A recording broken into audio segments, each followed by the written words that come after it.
சொல்றத கொஞ்சம் கேளு காவேரி. இப்பவாது உனக்காக கொஞ்சம் யோசி. விஜய் கூட நீ வாழணும். அந்த வாழ்க்கைக்கு எந்த பிரச்சனையும் உனக்கு வந்துடக்கூடாதுன்னு தான் நீ யமுனாவை நிவனுக்கு கல்யாணம் பண்ணி வச்சேன்னு நானே உன்னை திட்டி இருக்கேன். ஆனா இப்போ நீ எவ்வளவுக்காகவோ யோசிச்சு உன் வாழ்க்கையை நாசமாக்கிக்க பாக்குறியே.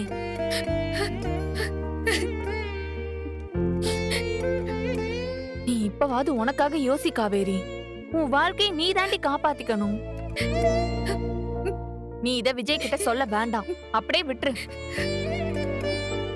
நான் சொல்லலன்னா அந்த ராகினி சொல்லிடுவாக்கா.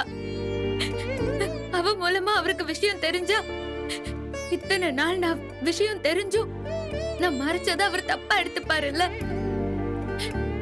என்ன பத்தி கேவலமா நினைக்க மாட்டாரு. அப்படி ராகினி சொன்னா சொல்லிட்டு போகட்டும். இது உன்னோட வாழ்க்கை. நீயும் விஜயும் சேர்ந்து வாழணும்.